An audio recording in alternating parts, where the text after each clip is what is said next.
Now, joining in via Zoom to talk about girls' rights, abuse, sexual harassment, and education for young adults trapped in the kaya business is Edith Asemani, a child and youth rights advocate. And on the factors that drive girls to leave the North, we have Hajia Lamnatu Adam, a women's rights campaigner based in Tamale.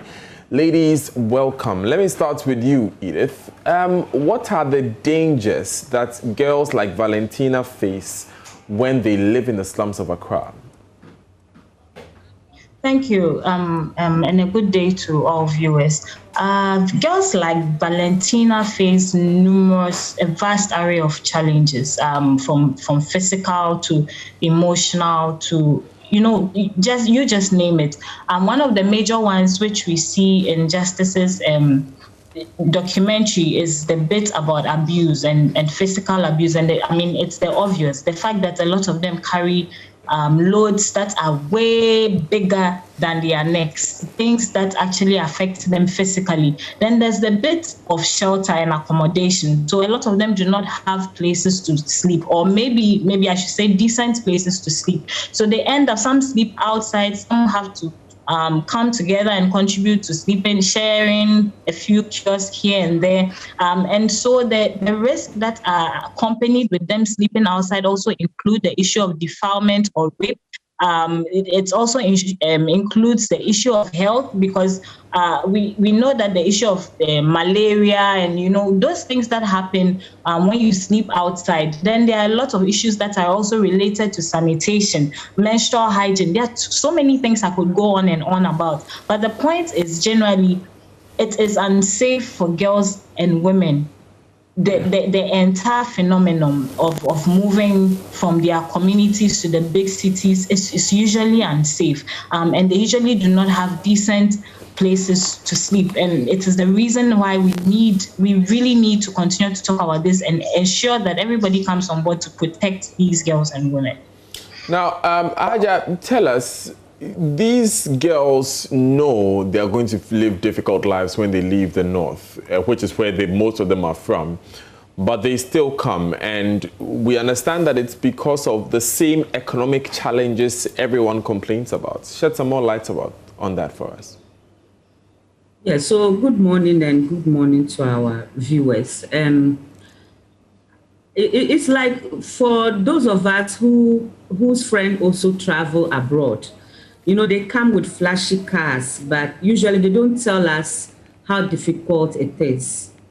And so at the rural communities, you have others who have stayed in the big cities in Accra or Kumasi, who when they are coming, buy new clothing, buy very expensive, nice creams, and make their, skin very light, bring new things, probably smartphones, things that they haven't seen in the rural areas. And so others think that it is very juicy when you come, So, but beyond that kind of motivation by their peers who return, there are other factors also that are, asking them to go. One is the poverty issue, which we have spoken about.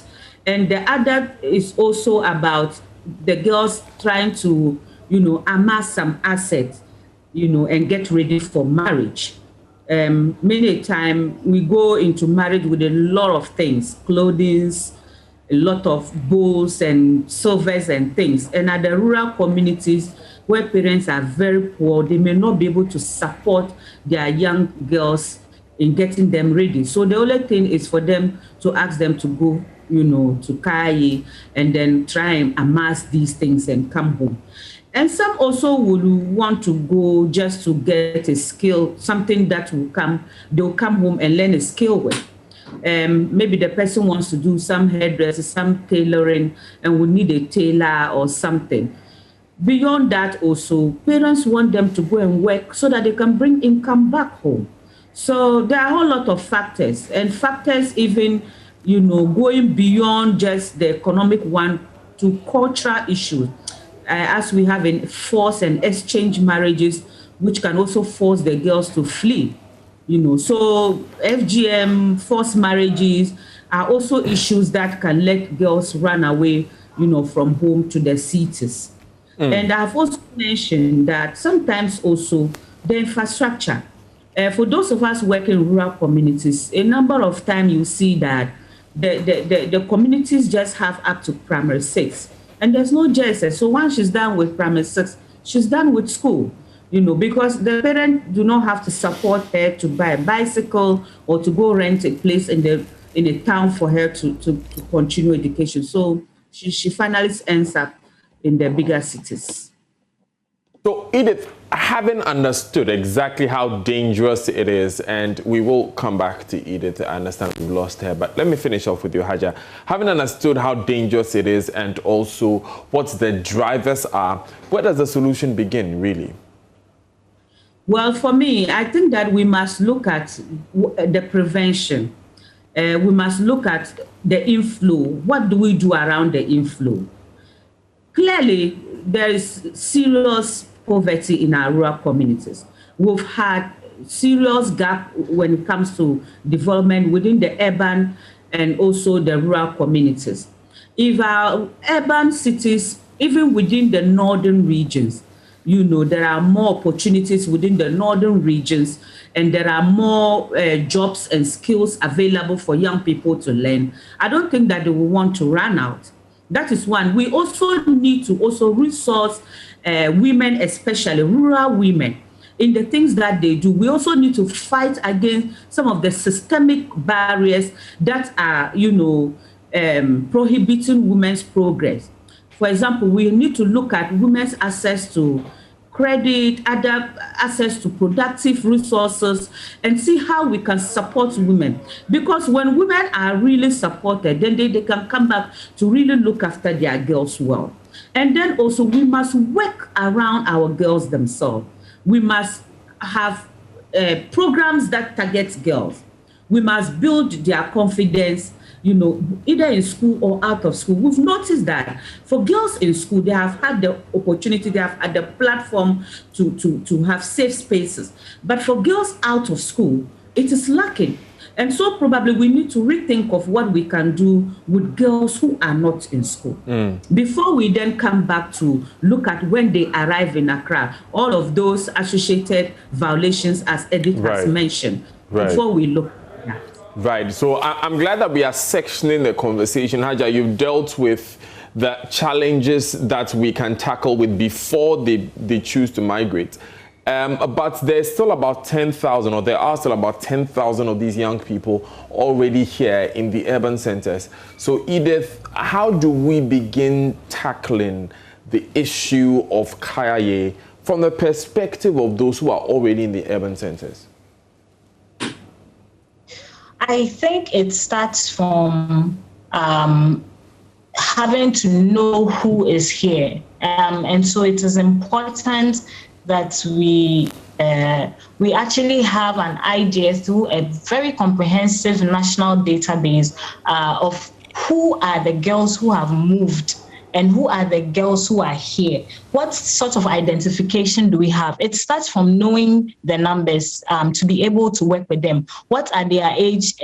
What are their age disaggregations? Are they mostly adolescents? Are they people who are 10 to 19, 8 years? Are they mostly 20 to 24? And if we have an idea of these things, then we would be able to design solutions that are fit for the age categories and for the backgrounds of these people. Mind you, the trends have changed. In the past, when we talked about girls who have migrated, it's mainly, like Haja had rightly pointed out, mainly girls who may not have even gone to school before, girls who are running away from forced marriages, girls who are running away from female genital mutilation. But now a lot of them are actually SHS leavers who want to come and make institutions. I've actually spoken to a number of them, and I noticed how the trends have changed over the years. And so if we use the same interventions that we have been using in the past, then it may not necessarily work the way we are hoping for it to work. I think that a lot more of the girls are not necessarily interested in livelihood skills, even though there are a lot of them who want to be in livelihood training. There are a lot more who want to enter into white-collar jobs. There are a lot more who have been exposed to media. They have seen chief justices. They've seen female presidents. They want to be like them. And so we need to create the kind of environment for them to be able to achieve the highest level of education that they want to achieve, so that they can become like these people. So it's a whole, there are a number of things that we really need to deal with. And apart from that, Haja had mentioned the solutions before, but when they get here, it is also important that we deal with the issue of shelter and accommodation. How do we ensure that they are protected, they are well protected in a place which gives them an opportunity to work and pay this is not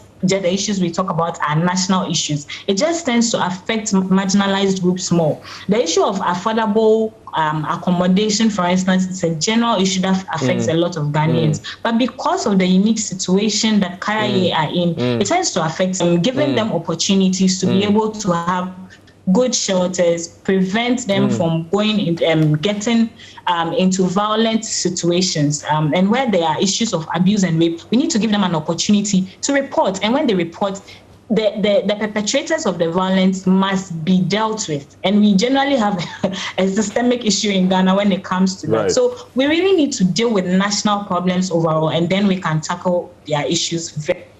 Thank you, ladies. Edith Asemeni is a child's rights and youth rights advocate, and Haja Lamnatu Adam is a women's rights campaigner based in Tamale.